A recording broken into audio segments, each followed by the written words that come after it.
So welcome, everyone. You are at the Preparing to Bid session for flooring and flooring installation. Today is February 5th, 2025.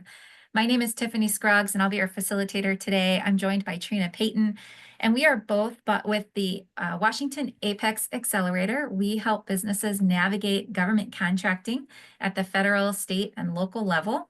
And we're in partnership today with Department of Enterprise Services to help you get oriented to this new opportunity within the Department of Enterprise Services.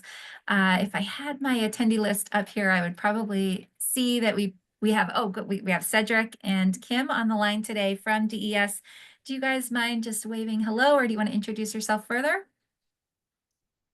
Oh, hi. I didn't expect that. Well, thank you. My name is Kim Sauer.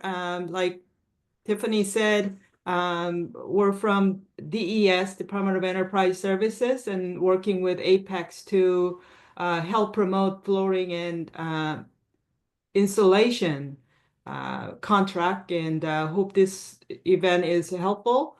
And please don't forget to contact to us directly. And we also have pre-bid conference tomorrow by procurement specialist by herself.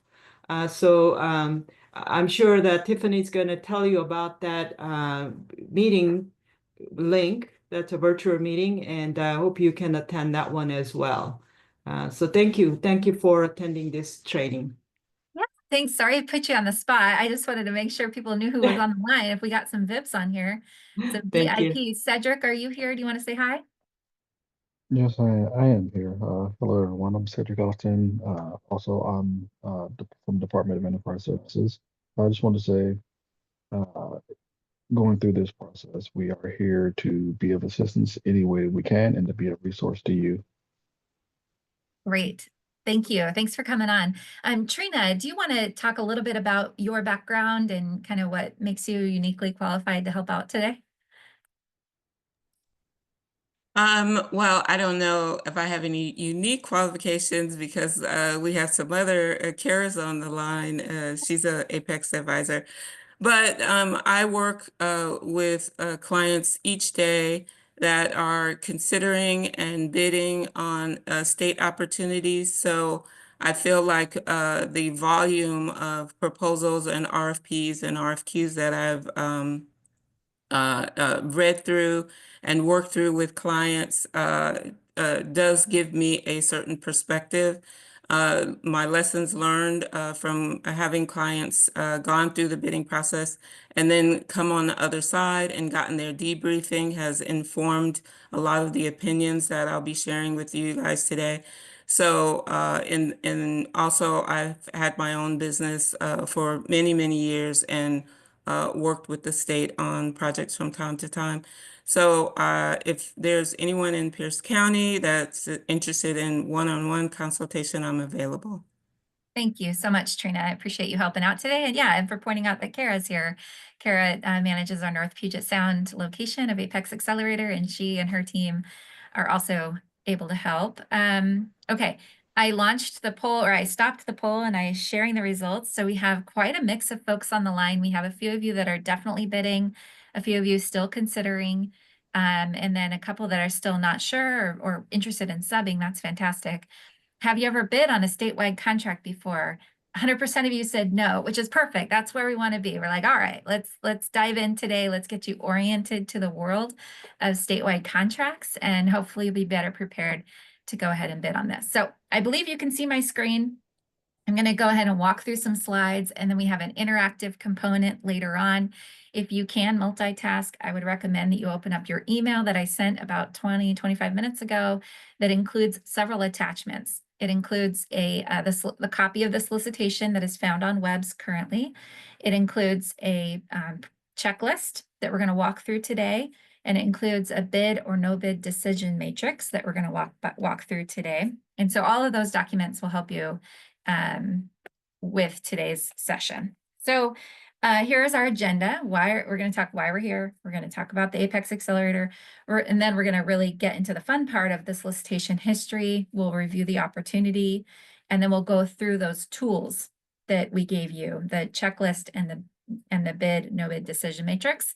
and then we'll introduce you to more resources at the end, and we'll have time for questions. Usually our slide deck and our talking points take about 40 minutes, and then we have lots of time for questions. So sound good? And you can interrupt us anytime and put questions in the chat. We want this to be useful to you. So by all means, please let us know what we can do to clarify. So the APEX Accelerator exists to help businesses navigate government contracts and subcontracts. We've been around since the mid-'80s. We're supported locally by Washington State, by the Department of Enterprise Services, by Green River College, and other economic development organizations around the state. And that allows us to provide no-cost advising to businesses that want to succeed in public sector contracts. Our clients are amazing. We have, I think, 20 advisors across the state serving over 1,500 businesses. And those businesses last year went on to win about $500,000 in government contracts and subcontracts. Oh, can you not see my screen? Let me reshare my screen. Sorry about that. It's such a beautiful slide. I would hate for you to not see it. All right. Great. So this is my slide deck here about our APEX Accelerator. This is our map of services, kind of where our advisors live. You mentioned Trina Payton serves Pierce County alongside Miriam Lynch Tate. And then we have Kara Buckingham on the line as well, and she's in the Region 4 of the North Puget Sound area. But we have other advisors across the state as well that are all very familiar with state contracting that can support you. Okay, so what is the difference between the APEX Accelerator staff, so Trina and I, and government agencies? I just want to always level set this because we've had confusion when we do this session in the past. So if state government employees, they have employees on staff that are official contracting officers. So these are procurement professionals that we call them, and they are specially trained to obligate government dollars, taxpayer dollars. They have that authorization. And so their whole job is to keep the process fair for all involved, which means they can't help you bid. They can't give you some sort of perception of an advantage in the process. And they must be fair and impartial. And so they never give competitive advantages to one firm over another. APEX Accelerators, on the other hand, we work for nonprofit. We don't work for the state. Green River College is our one exception. We have an office there. And we are authorized only to provide technical assistance through counseling or advising or training like this. So we can't obligate government dollars. We're not authorized to do that. But we can help you bid. We can review your bid proposal. We can suggest improvements to your first draft. We can brainstorm with you a strategy for winning. We can help you do market research to determine your unique competitive advantage in the marketplace, that kind of thing. So Kim already gave us a nice plug for the pre-bid conference that's happening tomorrow. And that's an official pre-bid conference set up by the state employees that are managing this contract. And I have on this slide 5 reasons to attend the pre-bid conference. 1, you can meet the buyers that are involved in this. You can meet potential partners if that's of interest to you. You can hear which parts of the solicitation they emphasize. They try and use plain language. The contracts and the solicitation are written with the eyes of an attorney. They're very contractual by nature, of course. But when you get them in the pre-bid conference, they tend to use more friendly, plain language when talking about the requirements. These pre-bid meetings are typically not recorded. So if you want the information, you must attend live. And it helps you you can kind of better understand your competition, see who's on the line, and you can ask questions. That's the #1 reason probably. I should have flipped all of those, is you can ask questions and get clarity on the solicitation itself. So it's not mandatory to attend the pre-bid conference, but this one is coming up tomorrow at 1 p.m. And you can see the full solicitation and get a link to the Teams meeting. In the solicitation. There's no registration for it. You just click the link when you're ready to roll. And if you have trouble finding that link, please let us know. So let's talk a little bit about the solicitation itself. So first of all, Department of Enterprise Services manages statewide contracts. They have over 1,500 businesses that they call vendors that are on contract. And those businesses are selling about $2 billion of products and services to government agencies through the statewide contract system. So that's a lot of spend. State agencies and local governments use the statewide contract to buy commonly purchased goods and services. It saves them a ton of time. They had to go out to bid every time they needed a pencil. It would be very cumbersome and costly for them to spend time doing that. So they just go to the statewide contract office supply and they order off of that essentially. The staff at Department of Enterprise Services conduct research to determine if there's a need for a specific statewide contract. And so we can assess, assume that DES staff did a lot of due diligence when putting together the flooring and flooring installation contract. And some of that data we'll discover inside the solicitation. But I'm pretty sure their internal process is that they expect to see at least $1 million in spend on that contract. Otherwise, they wouldn't really bother putting it on state contract. They want these commonly purchased goods and services to be on contract. But note that because this solicitation is new, that means that state agencies that are required to use statewide contracts and local agencies that can, if they want, are not used to using this contract vehicle to get what they want for flooring. They get their flooring some other way right now. So that first year, it might take time for agencies to realize that the super awesome statewide contract is in place and that they can use it. And any business that gets on the contract might be able to help with that marketing effort. Hey, did you know the state has this new statewide contract? I'm on it. I'm awesome. You should come get your flooring needs solved that way. So speaking of the estimated sales, so they put this, DES put this in the solicitation, and it has, it says historically for prior contracts, annual total sales were about 1.8 million. So that's pretty significant. And I'm in the process of trying to figure out, and maybe Cedric knows, that the prior purchases under a similar contract. So this chart shows prior purchases under a similar contract. And what would be really nice is if we knew what contract that was referencing, so we could go look at it ourselves, see who's on it. Are they selling just the flooring materials themselves, or are they doing the install? And then my third question about estimated sales that I'm hoping DES can enlighten you all on, if you ask the question in the pre-bid, is when DES Public Works Department themselves, when they need flooring, are they going to be using this statewide contract, or will they use the small works roster that they've started to use for most of their small works needs under 350,000? Cedric, did you have anything to add there, or do you want me to just keep on rolling?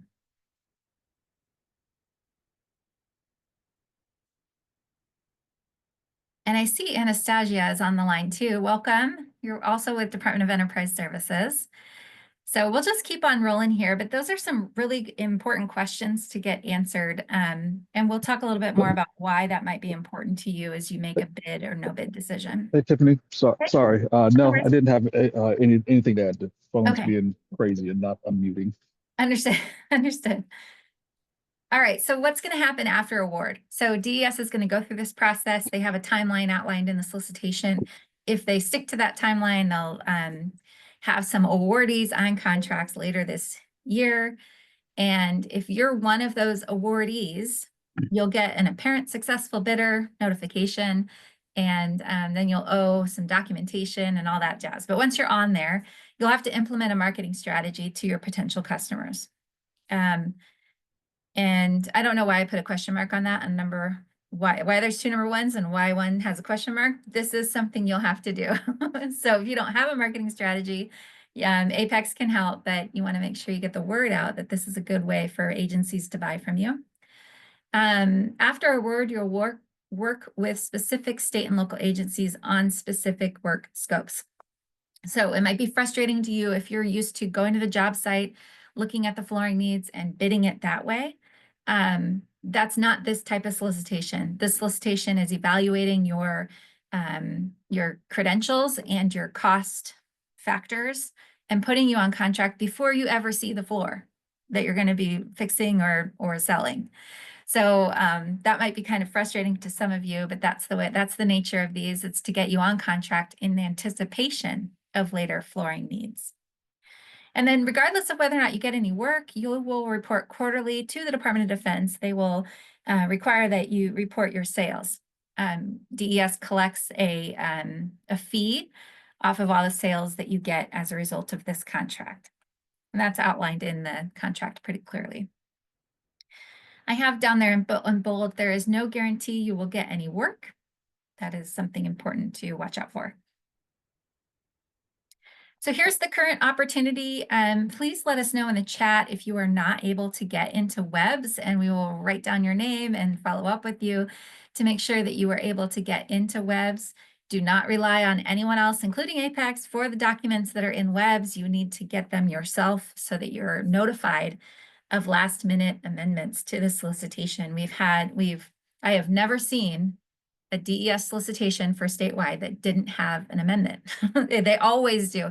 At the very least, they're posting the Q&A that comes in. So you want to make sure that you are in webs so you get that information. Keep in mind that webs is the only authoritative source. So if you are relying on a third party to get documents out of webs, I would double check that you have the correct ones once you are able to get into webs. The other, oh, go ahead, Cedric, please. So I just want to bring up when you said about the marketing strategy, the marketing plan. Yes, it is very true that you may or may not, get any business on the contract, but that's why the marketing side is important. Yeah. And if you would like more resources that you can utilize for your marketing, I would advise that everyone attend our monthly open house. Yeah. We will get that posted in the chat. We can then give you some resources to kind of help you with that and maybe answer some more in-depth questions along with that. But yes, just like any other job, marketing is key to this. Great, thank you for that. And Kim threw that in the chat in anticipation of your comment, I'm sure. So that's perfect, thank you. The other thing you want to do in webs is make sure that your commodity codes match the solicitations commodity codes. So I'll show you where to get to your profile and check all the commodity codes that are relevant to your business, but those are key. When you first registered in webs, you were probably hoping it would be a 2 or 3 minute process, and then you got to the commodity code section and you got really tired of trying to find commodity codes that match what it is you do. So make sure that that's neat and tidy so that you're getting relevant solicitations emailed to you from the system. And lastly, are you getting the emails? If you're not getting emails, if you didn't get notified of this opportunity, something's up with your webs. So you want to make sure that you tidy that up before we move forward. This is also pictured on the current opportunity within webs. You can see the vendors that have downloaded it. And you can see this one had 2 pages of firms. This is just a snapshot of the first half of the first page. But you should be able to see who downloaded the opportunity and their status in terms of small business or veteran, certified veteran-owned business. And that's important because of the nature of the reserved awards on this opportunity, which we'll talk about in a minute. So you want to check your profile, make sure that your credentials are up to date. So this is a sample of my profile. It has my email, it has the date I registered back in 2011. It has my company name, my federal ID, and it has the fact that we are considered a Washington small business with under 50 employees. So you want to make sure that your profile is up to date and current. All the way down at the bottom of the current opportunity within webs is the solicitation documents. And this is where all the meat and potatoes is for the solicitation. Right now, as of this morning, this is what it looked like. We didn't have any amendments yet, but we will expect some. So we had the competitive solicitation, which I did email to you just in case you weren't yet in webs. Exhibit A, which is just kind of a bunch of legal stuff you have to sign. Exhibit B is the bidder qualification. So that one is critical, especially in this early stage of the review. Exhibit C is the bid pricing document, which is also going to be critical if you decide to bid, and even when you're making your bid, no bid decision. Exhibit D is a sample of what the contract will look like if you're awarded. And this is going to have some pretty important terms and conditions in there that a lot of firms don't read. And then later they feel like they should have read them for a variety of reasons. Maybe they were prohibited from bidding as a result of one of those terms and conditions. So they wasted all their time putting together their proposal, submitting it only to find out that they are not able to win, right? It also has all sorts of good things that we'll talk about later.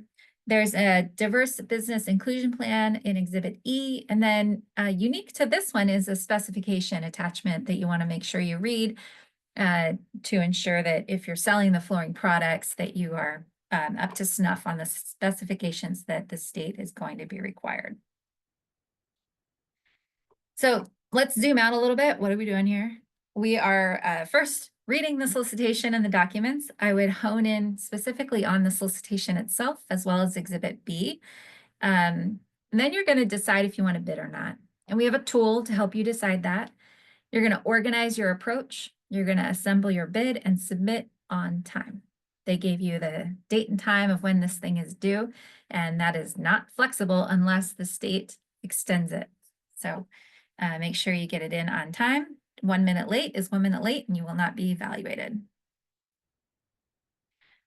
So let's talk about a pre-bid checklist. These things don't read like a romance novel. They're not going to be big page turners. And so it helps me in my short attention span if I have some sort of checklist to use while I'm sifting my way through these documents. So I use this checklist when I'm reviewing a new opportunity, either with one of my small business clients or with me as a nonprofit that goes after grants. I use a pre-proposal checklist because it helps me stay focused and organized. And it includes checklist item. And we provided this to you in Word so you could update your own checklist items for things that are relevant to your industry or to your business. There's a spot to put your answer and a spot to put where you found that information. It's so frustrating to be like, where did I read that? And then have to go back through all the different attachments and documents to figure out where you read that component so you could reread it. So if you want to help me out here, we have 21 participants on the line. If you happen to have the solicitation up, who can tell me what the solicitation number is? I'll give you a second. I'll sip my tea and just unmute and shout it out or throw it in chat.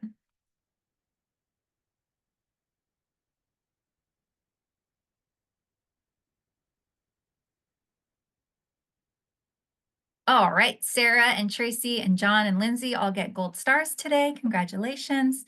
It's 29223. That's important when you're looking in webs to make sure you're looking at the right thing. Anyone want to tell me the deadline to submit?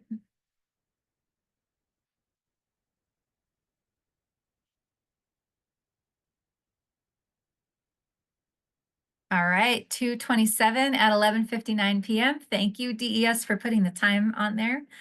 That's really helpful. You think you don't need to know what time it's due, but then it comes time to submit and you're like, shoot, how much time do I actually have? So get that in there before 11:59 p.m.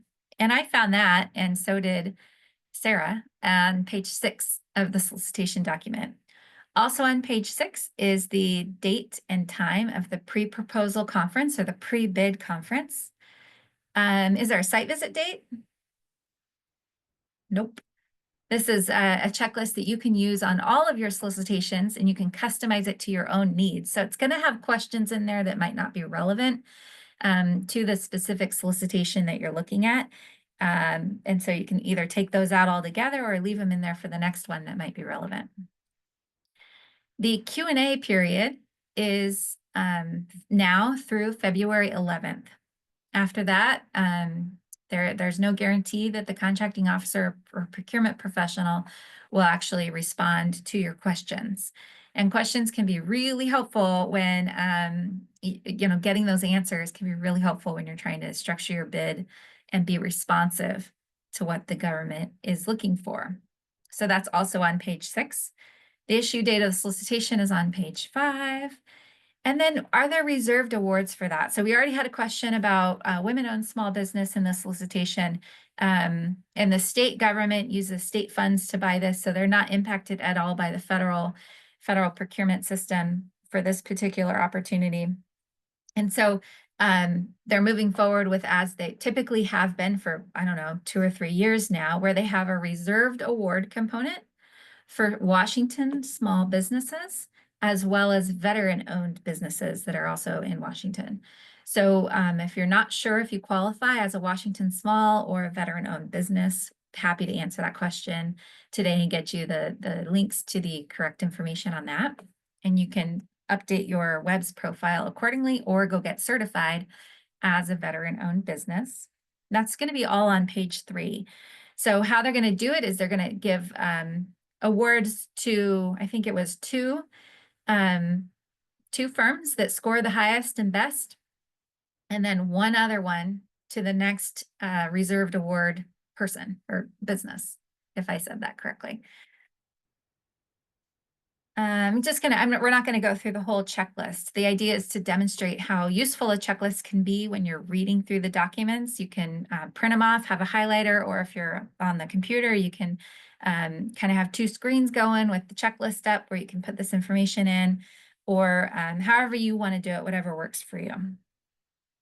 The idea is that you get the key information that's going to help you navigate this thing down somewhere where you can access it. So there are a couple other checklist items I wanted to call out to you. We have a lot of people who ask, do I submit my bid on WEBS? Nope. The method of proposal submission is on the checklist, and you can put in there, it's email. You email your bid submission, and that instruction is on page 17. You want to make sure your email is not too big to be rejected by the state's requirements there. And it might have a subject line requirements. You want to identify that. What a silly way to lose a bid is to not follow the bidding instructions. So what type of solicitation is this, and how are you going to be evaluated? And this is where Trina really hones in as a former business owner to help her make her bid, no bid decisions, is how are you going to be evaluated? Trina, did you want to talk at all about what this means, and maybe we can go into it further later on? Are you talking about the evaluation factors in general or the point system? I guess right now I put the point system up there, and where to find that, I guess. But yeah, if you want to talk high level about how they will be evaluated, that may be helpful.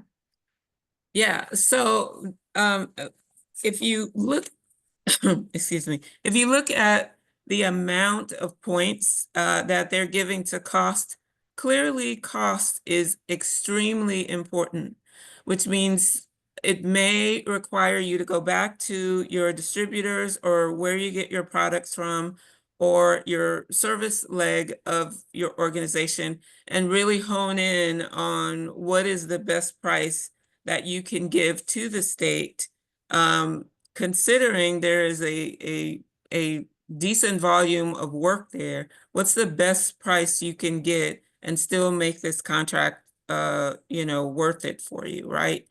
And the problem with that, or some of the challenges I should say with that, is that you have to consider a bunch of different not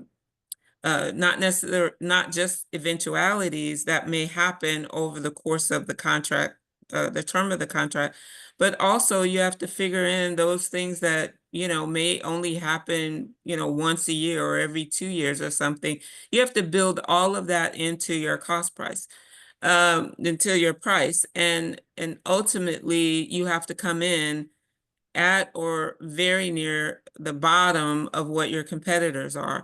So that's going to take a bunch of different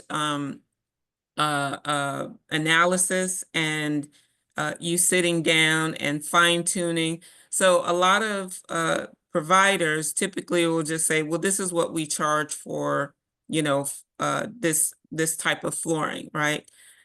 It may need more massaging of that cost than just you bringing out the tried and true cost that you provide. And I want to emphasize that the majority of those 800 points, the provider or the submission that's going to be lowest to the bottom and compliant with the non-cost factors is going to win the day on this. And so this is not a routine sort of scrubbing of your pricing. This is if you're going to do this proposal and present a response, you really do need to hone in on that. The other 50 points, either you are or you aren't, right? Either you are a small business or a veteran or you're not. That's, you know, there's not a lot you could do about that. The non-cost factors, there is an evaluation. The non-cost factors are going to be in the bidder questionnaire, I believe is Exhibit B. Those, you know, can be challenging a bit because they're asking you to pull back the origins of the products that you are actually providing. And some of that seems quite detailed to me. It may be just a run-of-the-mill thing for a flooring provider that works in the industry. I'm not a flooring person, but those non-cost factors, making sure that you understand completely what it is they're evaluating you on, can be the difference maker. If everybody is typically around the same cost, there's not going to be, you know, a lot of leeway there, then that may not be where you're going to really shine. But those extra 250 points that you could potentially get if you have a better answer for those questions in the bidder qualifications than someone else, does warrant a little bit of what do I want to say, scrutiny. Spend a little bit of time, and maybe your APEX counselor can help you with those points as well. Great. Thank you, Trina. That was perfect. The last element of this checklist that we'll talk a little bit about today is the type of contract. And that's kind of a bucket question for, is this firm fixed price? Is it time and material? Or like, how am I going to make sure that my costs are recouped? And that forward thinking will help you kind of discern how to set your pricing too. So in this particular contract, this is incorrect. Actually, this is old. I wanted to have in Exhibit D. So a lot of people skip Exhibit D, but I'm going to give a plug for Exhibit D. This is a copy and paste of Exhibit D talking about the economic adjustment for the installed price. And it says contractor may request an economic price adjustment for prices for installed prices between 60 days before the end of the contract year. And so you're going to be paying prevailing wage on this installation. And so you want to make sure that you are prepared to be only able to increase your pricing once a year. And if that's problematic for you as a barrier to bidding, you might want to bring that up to the DES team right now. It goes on with a little bit more detail on that. And I also want to point out in Exhibit D, the price ceiling. It says, although contractor may offer lower prices to purchasers during the term of this contract, the contractor guarantees to provide the good and or service at no greater than the prices set forth in Exhibit B. So you're locking yourself in to a price ceiling there. So we want to caution you, you don't want to be locked in to a price that you can't stomach. Okay. All right, so do you want to bid or not? And that's kind of the next question on here is to conduct a bid or no bid analysis based on your company's goals, proficiencies, and your likelihood for success. Only your firm can answer this question. And what a bid or no bid analysis does is help you, kind of forces you to slow down and read the solicitation, understand it. And it helps you make sure you're not wasting your time. Small businesses do not have the luxury of bidding on everything. You just simply don't have the time, and you don't have the time to bid on something that you can't win. So this bid or no bid analysis that we've given you, this tool that you can use and take and edit it to be a useful tool in your business for years to come, allows you to think about why you want this work and how you're going to bid it competitively. So let's talk a little bit about the tool that's in your email sent about an hour ago. Can we bid is the first question in that tool. And again, this is built in a document so you can have full editorial You can make the colors change. You can delete lines, questions. You can add questions. You can change the scoring metrics, all of that. So can we bid? You're going to score yourself 5-1. And it might be that maybe you have a kind of a medium-sized firm and you have a business development person who's going to score this a little bit different than the actual team that's going to be doing the install, or maybe different than the CEO, right? So anyway, you want to kind of look at it from all different lenses of your business. So first question, can you do the work? Can you meet the technical requirements? Can you meet the schedule requirements? There's going to be specific requirements that you respond to potential customers that are asking for more details within a defined amount of time. Do we understand the risks associated with the program? Now, that's kind of a federal term. We usually call these federal like programs, but is there a risk associated with doing business with the state? And can you mitigate that risk? And I don't know that there is. You know, the statewide contracts have been around for a really long time. Agencies are used to using them.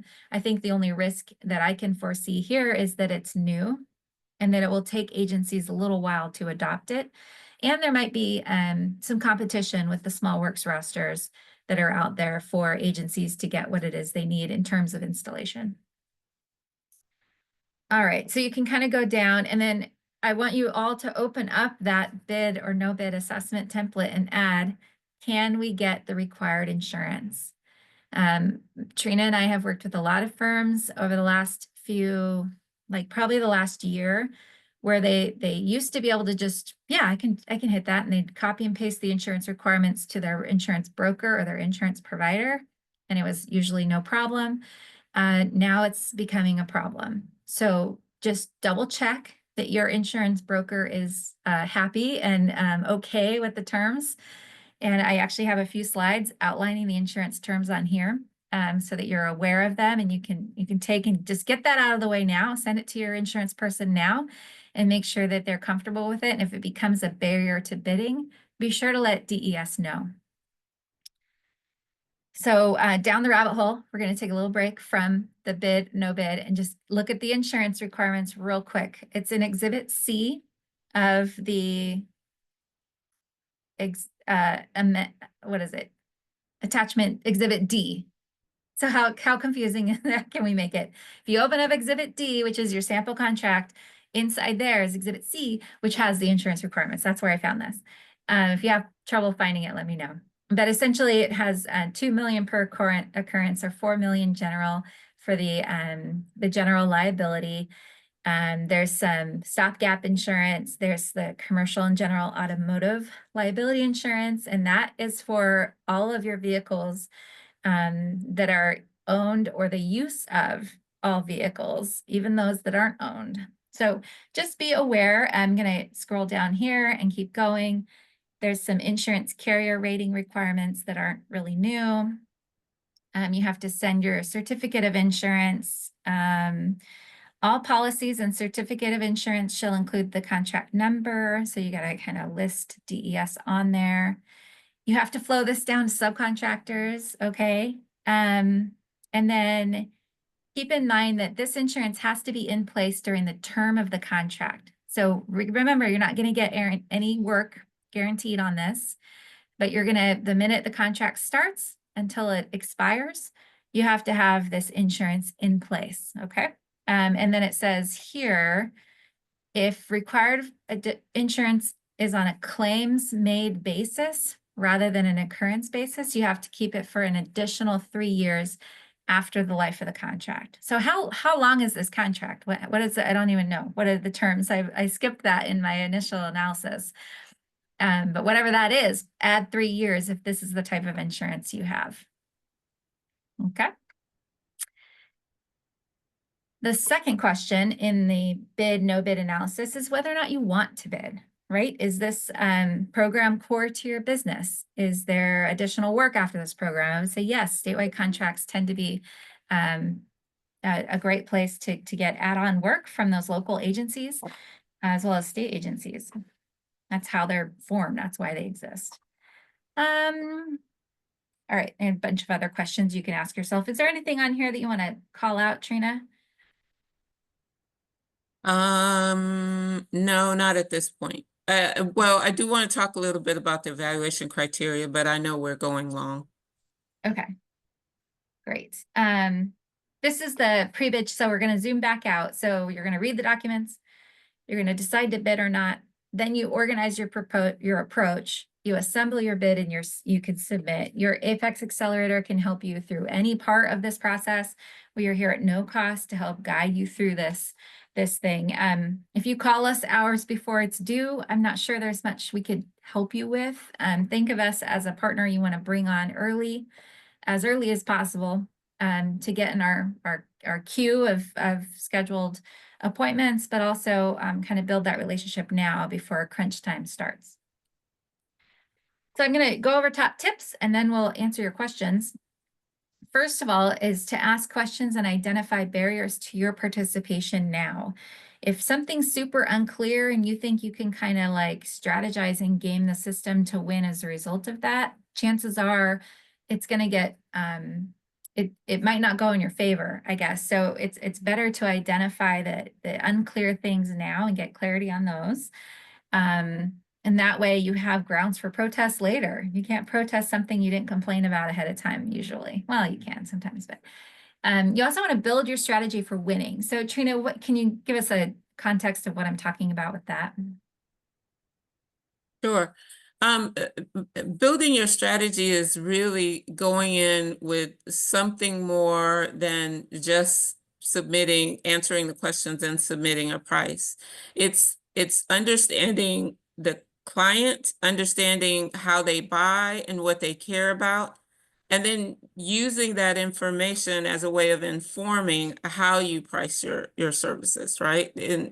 And one of the things that Tiffany mentioned that I was trying to skim through here is that there's no mention of how long this contract is. I've gone through, and so if something is going to be longer term, that can play into your strategy in that maybe you don't need to make all of your normal margin in, right up front. Maybe you can space that out over time and based off of volume, institute a program of marketing that will allow your company name and reputation to shine. And when people see your bid, they want that. Taking into account, there's going to be a potential to 36 awards on this contract. So, even that's some competition, right? So instead of your normal pricing, maybe you consider this is a must-win for you. There's a lot of competition. Building your strategy is more than just filling out the forms and submitting the pricing. And having that conversation and that consideration, again, I want to plug in APEX because that's what we do, is sit down and talk with clients about, okay, how are you really going to win this if everybody's being given the same pricing from the same suppliers? So that conversation is how you build your winning strategy. Perfect. Thank you, Trina. Mm-hmm. Our third top tip is to ask for a debrief regardless of whether or not you win. You want to use this opportunity to improve for the next time. If you didn't win, see if there is an opportunity to subcontract or brainstorm with APEX how to go get other work that may not fly on this particular opportunity. So 5, save all documents with the date you received them. We had a situation with the recent DES opportunity where they canceled the bid right before bids were due, and then reissued it. And a lot of businesses used the old templates they had already filled out and resubmitted them under the new opportunity, and they were found non-responsive. They did not use the correct template, and that was a problem for everybody. DES was sad because they wanted good bids. The businesses were sad because they didn't follow instructions, and it impacted everybody's success. So don't do that. 6, double check that your webs is all up to snuff, and if you get stuck, let us know. If you are a veteran-owned business, go get certified. It takes no time at all. Shamika is fantastic. You can just submit your application right online, and she gets to it within a matter of days. This is our contact information here. If you're outside Washington, I can connect you to the APEX Accelerator in your state. Or if you're a native-owned company, we'd be delighted to connect you to our neighboring APEX that focuses in on serving tribally owned firms. With that, we had a hand up and then it went away. So I'm going to stop sharing so that we can focus in on your questions and your chat. And then I'll put this contact information in the chat for you to cut and paste as well. Okay, Craig, I see your hand. Please. Hi, Tiffany. I lowered my hand because I didn't want to have it up while you were speaking there the whole time. Oh, no worries. I have a few questions actually, and I'll try not to be too verbose here, but the more I read, the more I seem to confuse myself. And we are a specialty contractor. We specialize in resilient type flooring, and that isn't a category that's listed, is my first question. Is that type of flooring, and you can think of the word epoxy, we're not epoxy, but is that type of flooring or installation services covered in this bid? Trina, you want to take that one? I don't know because I'm not a flooring expert, but that is an excellent question for not only tomorrow, but for you to submit in writing. How open are they for new flooring solutions? They have some very specifics that are in the pricing, but it doesn't say if there's some new technology out there, would they be open to you adding that or becoming a part as a subcontractor to another traditional flooring, if that's an option for you. Again, that's an excellent question because they don't know what they don't know. And so they don't have a lot of way to, absorb new technology because a lot of the times we just want carpet or hardwoods, which are the traditional ones. So it's incumbent upon people who work with newer or maybe innovative solutions to ask those questions and then create space for your product to be absorbed into this contract. Great. That's wonderful advice. Thank you. And then secondly is I assume you don't have to be able to provide all of the products and solutions that are encompassed within this. It leads you to believe like you need to have such a breadth of products that you can offer. It's not all or nothing, correct? It's all of the category or nothing, but there are two separate categories, right? But you don't have to be a prime contractor for this to be a really nice piece of work for you. The volume of spend that's on there and the nature of your product, meaning is if it has some environmental benefits. If you look at the pricing sheet, I think it's, which one is it? See, if you look at the pricing sheet, they're very focused on what the makeup of the products that you're delivering is, how environmentally friendly or safe, what are the advantages to the client? And being a prime contractor, again, is not necessarily the holy grail. It's getting them to look at your product and say, we'll create space for that. And that is the convincing, the marketing part that you'll have to do at this point. If you are not offering the full service of category A or category B, then I would rest more of my attention on creating that space. So then if I become a subcontractor to a prime, that I know that my solutions will get the attention of the clients that are renovating spaces and want new solutions.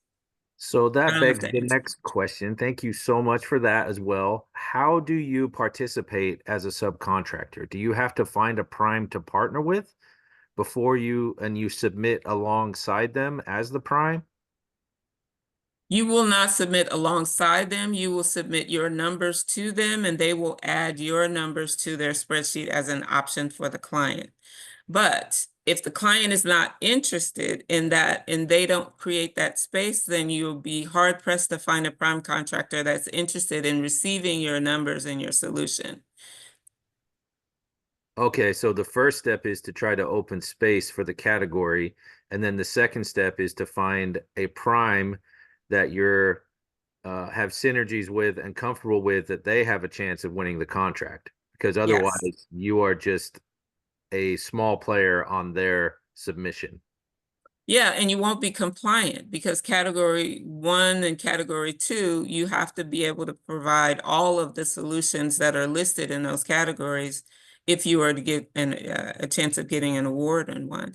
So I would make it, not only ask the question tomorrow at the meeting, but also submit it in writing. That's really important, that you submit it in writing very specifically. Will you accept offers or on new solutions or new types of things or things that are not currently listed in your spreadsheet? Is there a way that they can propose new solutions? And if they say yes, then that's your opening to go to the vendors downloading list or some of the people that are in the chat here now that are looking for subcontractors, and then make your case based off of them saying yes to that solution. Perfect. Thank you so much. That answers so many questions for me. Okay. Cedric. Good Lord. Technology is not working for me today. Of course. So I just want to bring up the fact that, so to answer a couple of questions in the chat. So when you talk about RFIs, remember the RFIs are typically done, 6 months, a year in advance. So when new technologies that may or may not have come out, if the questions were not asked at that time, yes, a pre-bid risk, the pre-bid conference would be a good time to ask questions. But if it's something that's going to potentially delay the solicitation even more, then there could be issues. I won't say that there is or that there will be, but there could be the the sub and the prime contractor thing. That will more so work between the two companies than any like formal situation that would really kind of be had. But yeah, if you have the questions that are specific about that you would like even uh, to ask prior to the pre-bid, which is tomorrow, I would definitely email the contract manager so that she has time to get that information and at least start working on getting that information. When you get there. So. Brian, Right. did that address your RFI question? That was great, Cedric, thanks.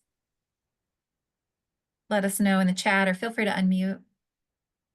There was an RFI that was issued in December 2024 for flooring and installation. And so, but there was only, I don't know, a couple dozen firms that downloaded it. So I'm not sure if they got a wide response. I have no idea. And so that might be a good question for Kara, if you're at all interested, or if you want to see the original RFI, I can send that to you, but I didn't want to confuse people with an old outdated Q&A that the contracting officer issued.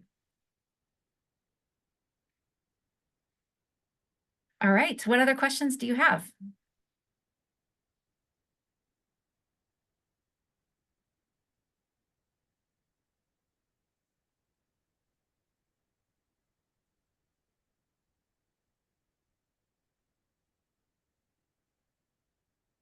A pretty quiet group here today, Tiffany. I know. I don't mind the uncomfortable silences. I'll just sit here and stare at the names.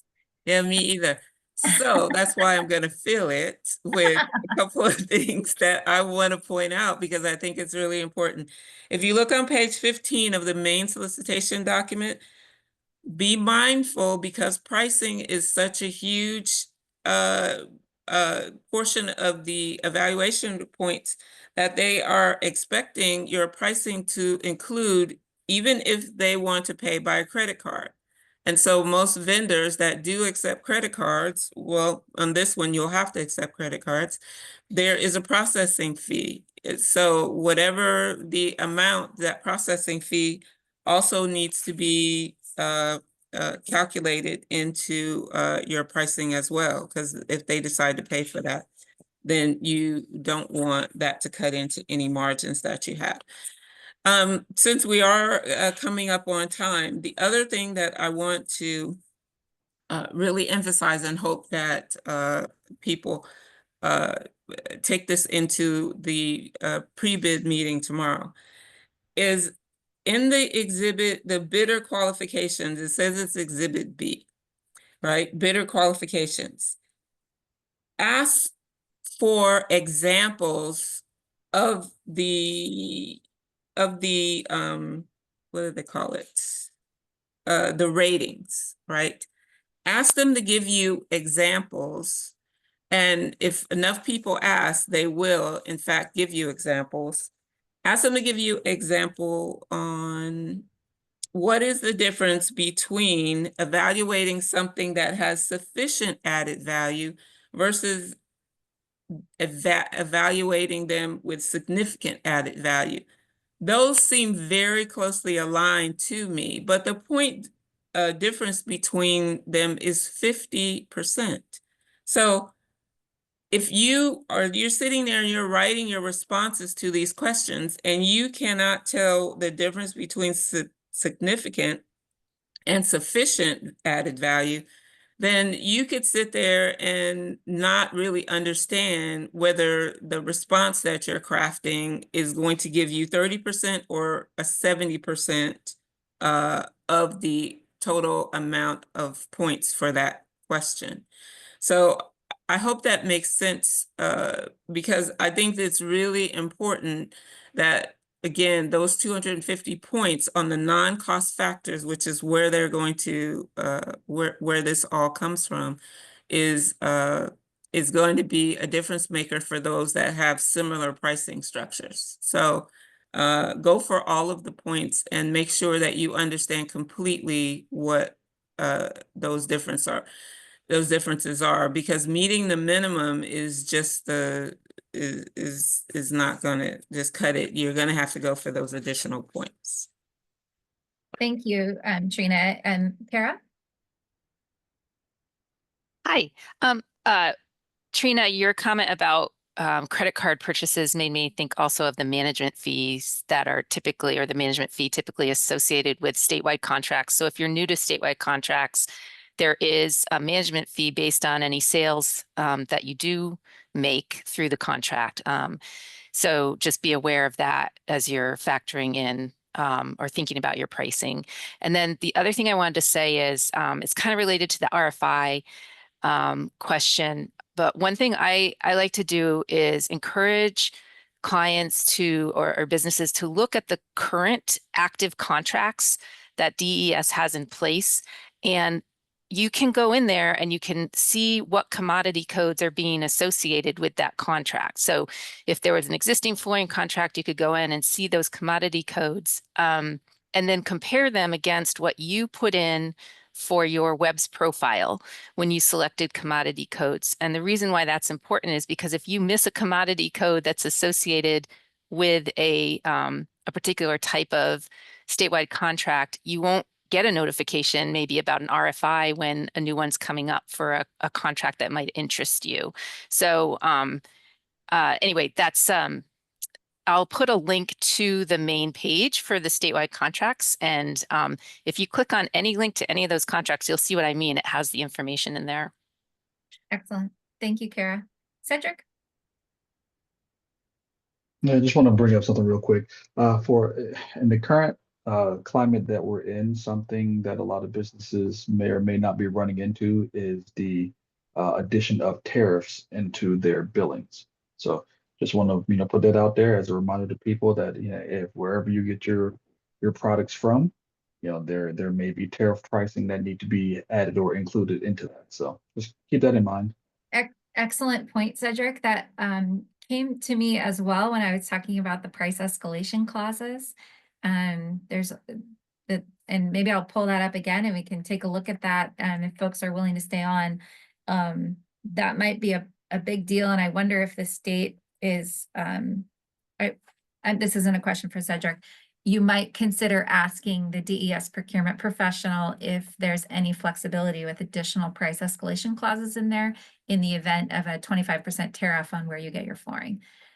Thank you for that. Great. We have another question from Jonathan. Are there any benefits or advantages to being OMWB certified businesses as far as state bidding goes? So Trina, you want to, or Cedric, and I don't know, who wants to take that? There are probably some marketing advantages, but there are no advantages in the actual scoring process, which is what the awards are based off of. They are not allowed, and there is a law against them using race or gender as a part of the evaluation process. Now, are there marketing advantages? Yes, but there are no actual evaluation point advantages to being certified. Correct. Washington is like Trina said, Washington is a racial gender neutral or anything like that. The only things that we could set aside would be for small businesses and veteran-owned businesses. That's where the reserved awards would come into play. But Great, thank you. Yeah, and to read more about back to the other question about tariffs, the economic adjustment clauses are on the Exhibit D, the statewide contract, page 3 and 4. You can all take a close look at that and see if the risk of tariffs will be problematic. All right. Thank you, everyone, for coming on. I will go ahead and stop recording. And if you are waiting to ask your question until I hit the stop record button, I will stay on for a few more minutes and take your questions. Thank you for coming.